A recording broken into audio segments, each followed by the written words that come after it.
Muita paz, que o Mestre Jesus ilumine os nossos corações. Estamos iniciando o ano 2026, nessa quarta-feira, 24 de fevereiro, o estudo da série psicológica e o livro que nós estamos estudando é Jesus e o Evangelho à luz da psicologia profunda. Muito boa noite, o nosso querido amigo Tavares. Muito boa noite aos caros internautas que nos assistem pelo canal da Rádio Web Estação da Luz. Muito boa noite aos caros companheiros que também nos acompanham pelo canal Reencontro com a Vida. O capítulo de hoje é um tema muito convidativo para as nossas reflexões. Convidados e aceitos, porque muitos são os chamados e poucos são os escolhidos. Porque todos nós somos chamados, mas nem todos serão escolhidos. E vamos ver o que Joana de Ângeles nos apresenta nestas páginas. Toda a mensagem de Jesus é um confronto com a existente no mundo.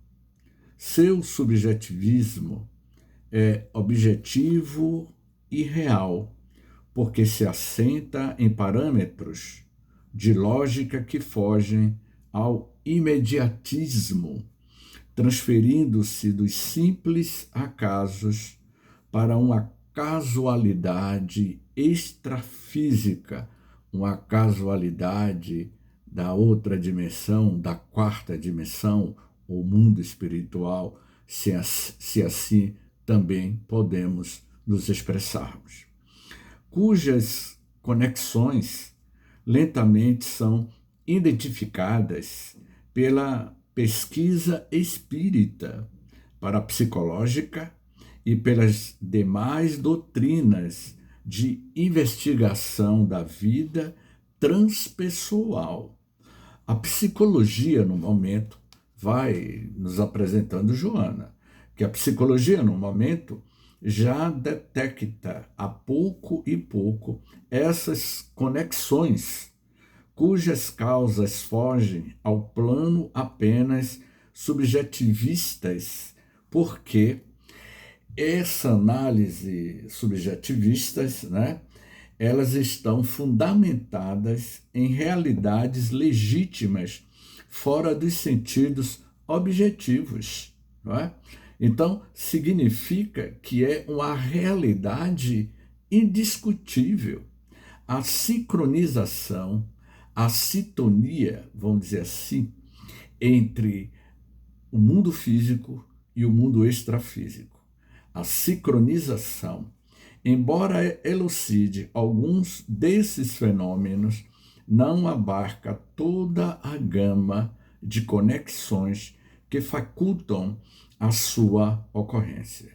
Isso porque o ser espiritual, o ser divino que nós somos, essa consciência que é o princípio inteligente do universo, o ser consciente, governa os acontecimentos que têm campo no mundo físico, rico de fenômenos que, não obstante, são só aparentes. Ou seja, essa consciência, esse ser espiritual, ele se manifesta no mundo físico, porque amanhã ele deixará de existir como consciência, como ser espiritual, na manifestação do corpo físico e retorna ao mundo extrafísico, ou a quarta dimensão, ou o mundo espiritual.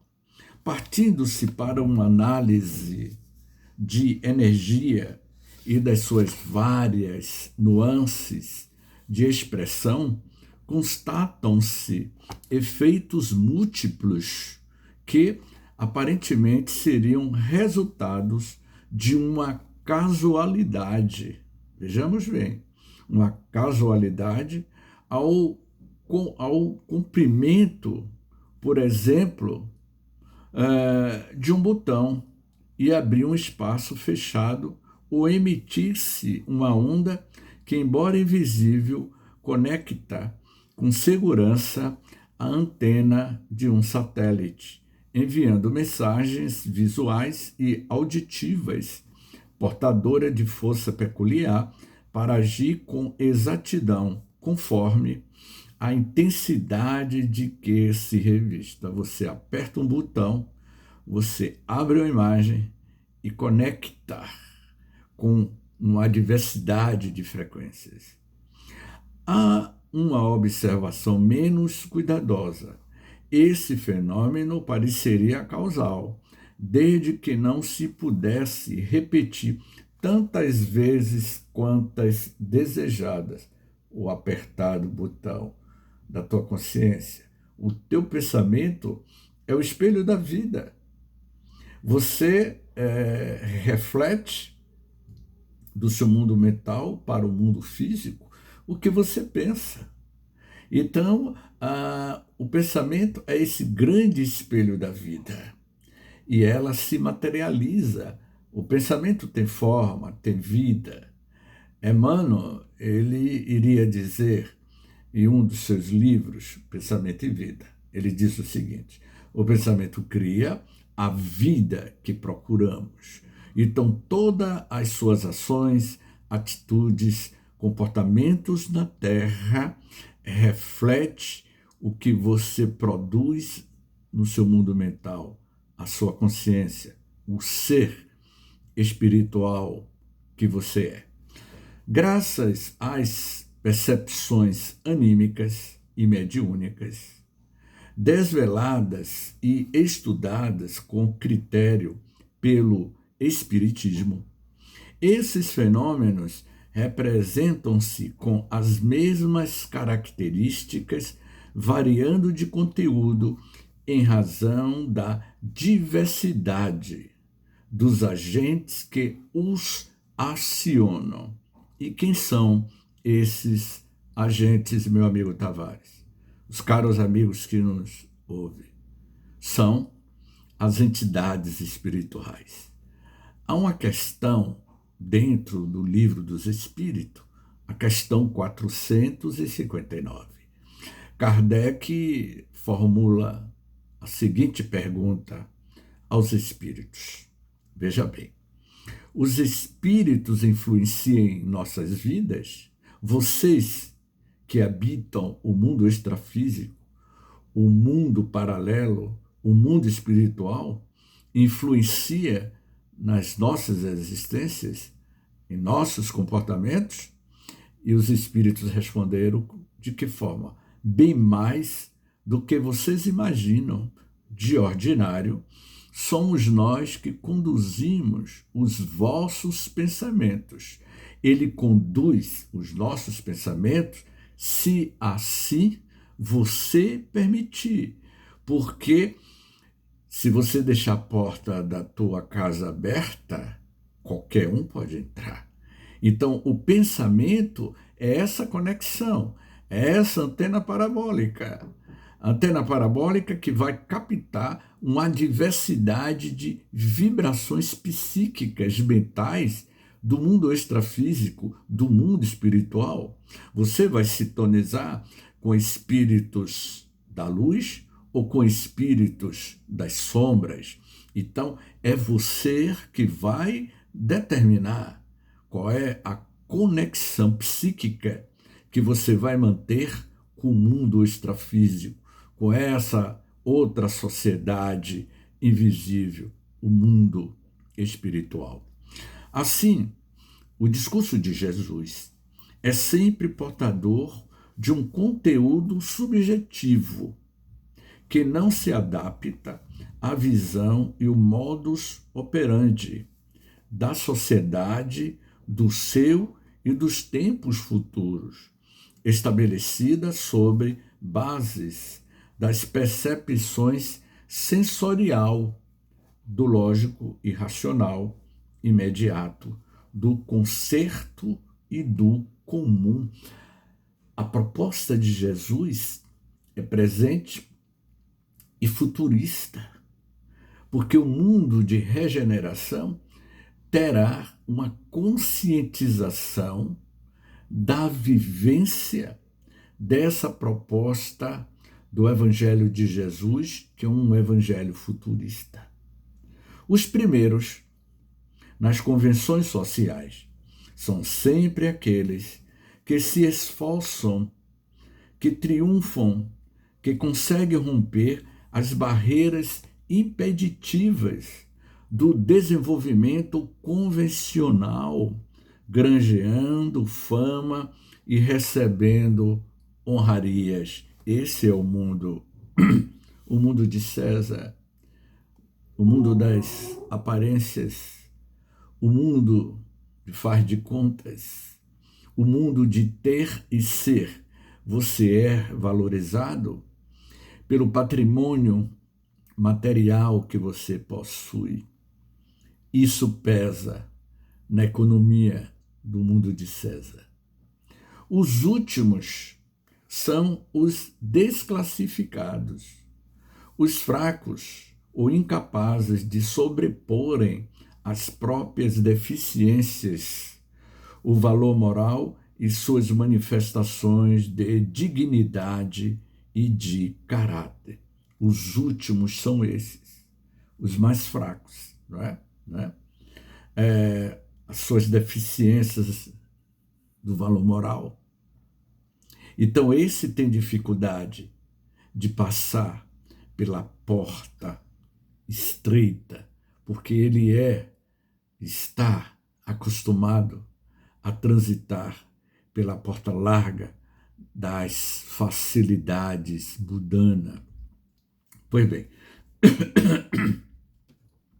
somente se poderá entender que os últimos são os primeiros quando se analisa outra proposta não menos perturbadora do seu convite, informando que a porta é estreita, aquela que conduz à salvação, à libertação dos nossos atavismos perniciosos e dos vícios, não é? Enquanto a do mundo é larga, prazerosas, de respostas imediatas, porque totalmente aberta às sensações que se fazem insaciáveis, portanto, profundamente desgastantes, não compensadora essa porta larga dos prazeres mundanos, não é? E que a maioria de nós vivemos. A eleição da porta estreita, aquela que é resultado da luta intrapsíquica dentro de você mesmo, é uma luta do seu eu interior, do seu eu atual, em favor das virtudes do equilíbrio, da sensatez, da perseverança, nos ideais do enobrecimento, faculta que o candidato permaneça em último lugar na competitividade do mundo, a fim de ser o primeiro em espírito de paz, realizador dos reinos dos céus internamente, realizador dos reinos dos céus dentro de você. Construa o reino dos céus dentro de você. O céu e o inferno é um estado de consciência em que você vai se permitir viver o tempo que o teu livre-arbítrio permitir. O dia em que você tem um livre-arbítrio de permanecer no céu ou no inferno, porque é um estado de consciência. Então mude o teu estado de consciência, que você vai mudar de uma faixa vibracional para outra faixa, a faixa das sombras para a faixa da luz, onde flui o bem-estar e tem dilatados os horizontes das percepções extracorpóreas, quando você aumenta o campo percepcional, o campo espiritual teu, você se torna mais luz, você se torna um ser mais consciente. Essas reflexões adaptam-se perfeitamente ao convite em torno de muitos são os chamados e poucos os escolhidos, considerando-se que se trata de um investimento especial na conquista de si mesmo, no desvelamento do self, na superação dos caprichos egóicos. Então, todos somos chamados a participarmos deste grande banquete celestial. Mas é você que vai dizer o momento da mudança de chave. Em um estudo convencional, todos os seres encontram-se convidados ao triunfo interior, às conquistas externas, ao equilíbrio emocional, às realizações sociais, à harmonia de comportamento, às atividades edificantes no grupo em que se movimentam. Apesar disso, somente poucos cidadãos conseguem a identificação, são poucos os cidadãos, são poucos os escolhidos, né? Como ela vai afirmando, que todos esses são compromissos. Não raro, uns se fadigam pelas posses, pelo conforto, em detrimento da vida interior. Outros fogem do mundo e da sua convivência, perseguindo o silêncio e a interiorização, aturdidos, no entanto, com as paisagens conflitivas do inconsciente e os desejos infrenes do prazer não experienciado. Então, nós vivemos neste paradoxo de verdadeiros conflitos dentro de si mesmo. Esse labor levaria à conquista e à união da ânima com o ânimos, com o feminino e com o masculino, que existe dentro de cada um de nós. Qual conseguiu Jesus? Por isso, mandando-se sempre em sã conduta, mantendo-se sempre em sã conduta e saudável convivência com todos, sem qualquer tipo de tormento íntimo, nem desajustamento emocionais como pessoa e cidadão, inclusive recomendando que fosse pago o tributo a César, enquanto pregava e difundia o reino de Deus. Então, Jesus, enquanto cidadão, ele tinha consciência tranquila, não é? Nunca se permitiu o conflito dos dois mundos em litígio. Jesus nunca entrou em confronto, em dúvida, o que ele estabeleceu para a sua jornada na Terra. Então, nunca se permitiu um conflito dos dois mundos em litígio.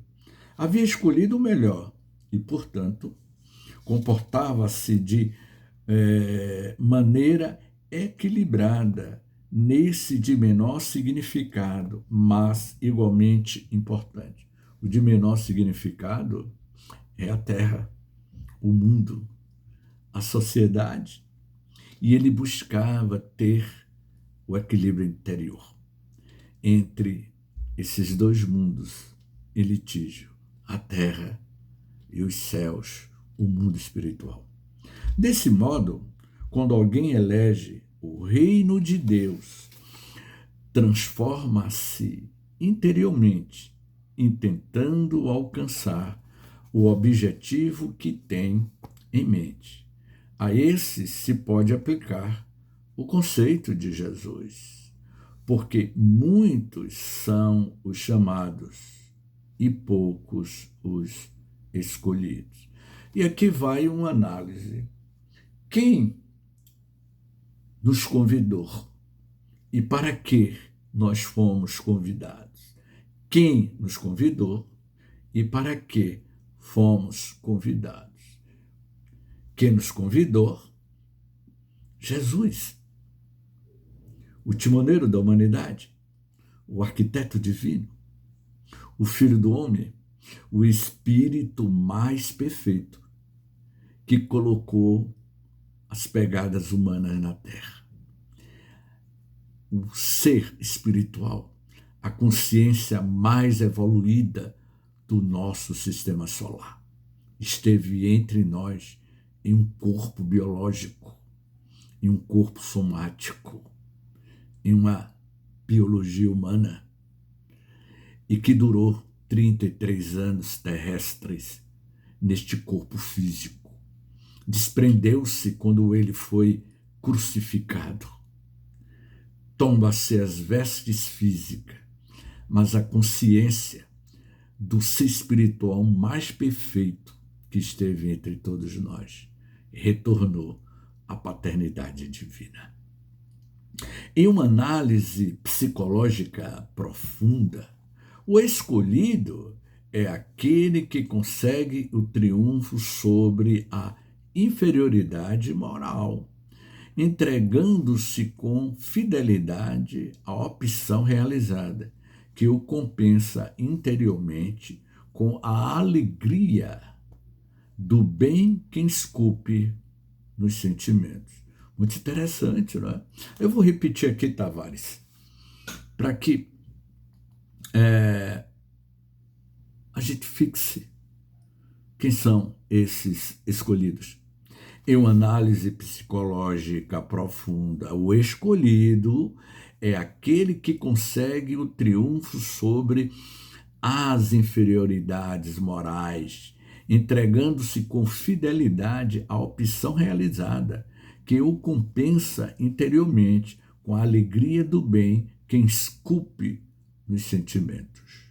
Quando essa disposição se estabelece e passa a governar o destino do ser, desaparecem-lhe as ambições do triunfo extremo, porque compreende a sua desvalia, ou pelo menos não lhe atribui o significado hedonista de gozo exaustivo que deixa sempre laivos de amargura e de frustração, sem compensar o esforço desprendido pelo conseguir.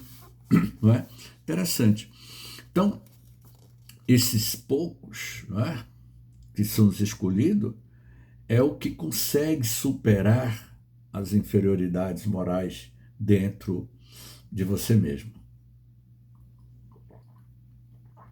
Pois bem, desaparece, por sua vez, o egotismo, instinto de competitividade que rende estupêndios para o orgulho.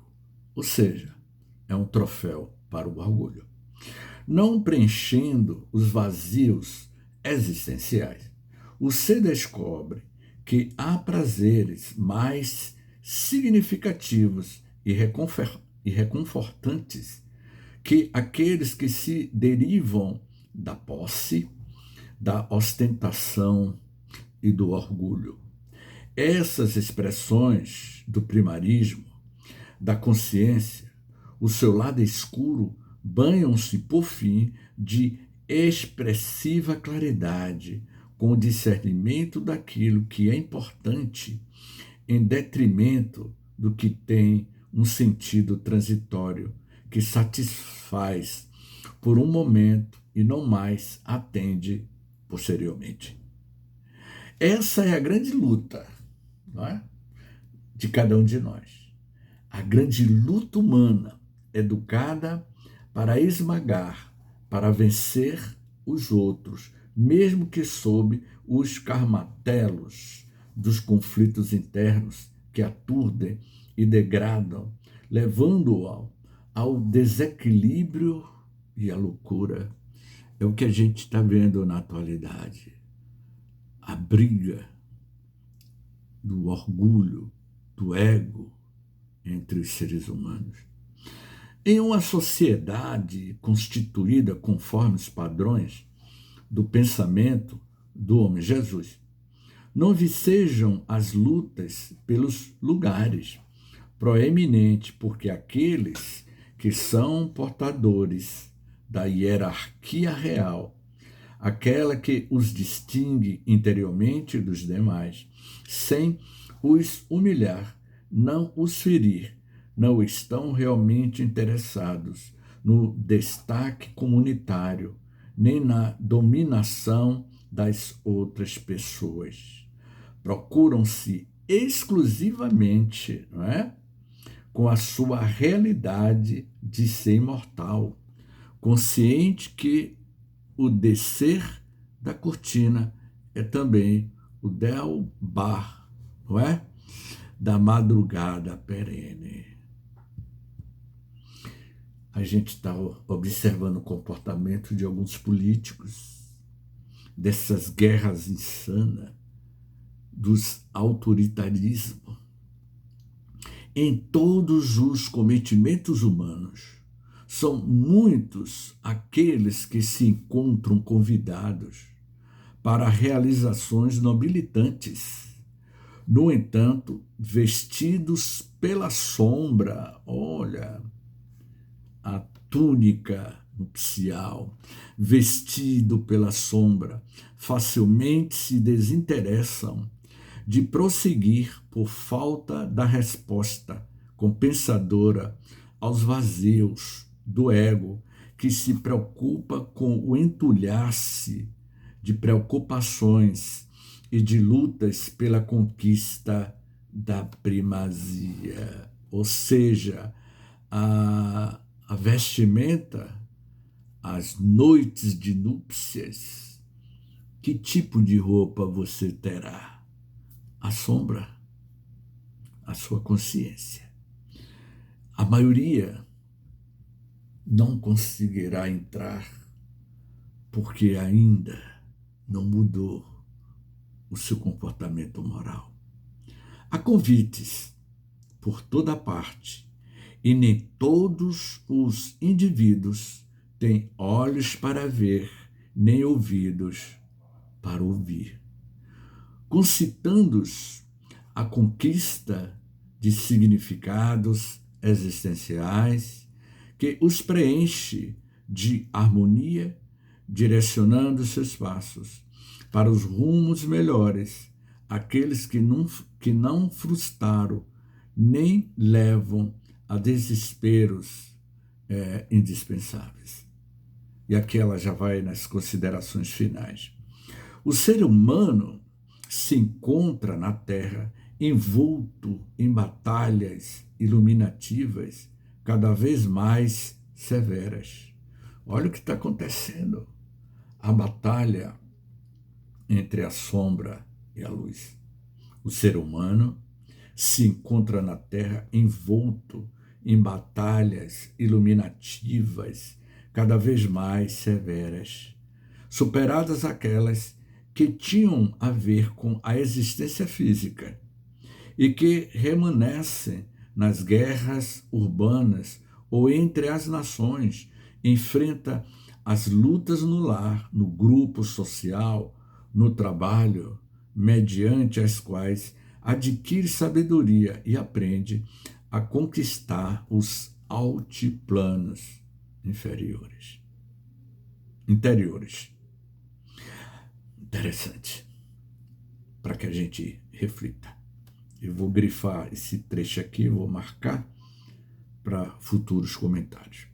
À medida que se robustece emocionalmente, mais desafiadores se tornam os combates, porque se transfere para o campo íntimo onde permanecem as heranças do processo de evolução já conquistada. Poxa, interessante. Mediante a identificação com os objetivos que deseja alcançar, autoilumina-se e recorrerão à oração, que é a fonte inexaurável de energia, abastece-se e renova-se sem cessar, de modo a triunfar sobre as dificuldades que já não lhes criam obstáculo ao passo.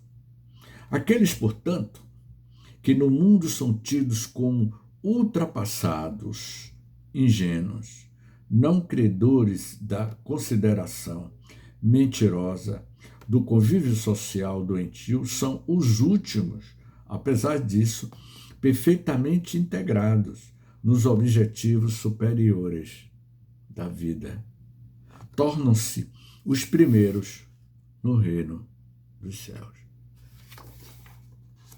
Meus amigos, aqueles que se acham que são os primeiros serão os últimos. E os últimos, aqui na Terra, lá no mundo espiritual, nas sociedades espirituais, nas esferas espirituais, serão os primeiros.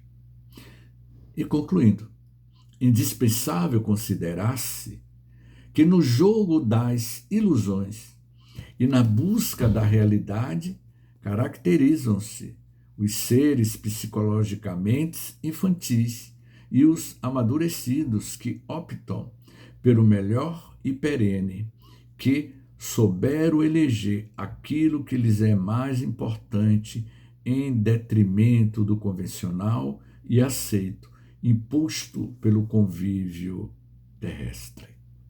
Dessa forma, o esclarecimento de Jesus é relevante e deve ser meditado profundamente, porque muitos são os chamados e poucos os escolhidos.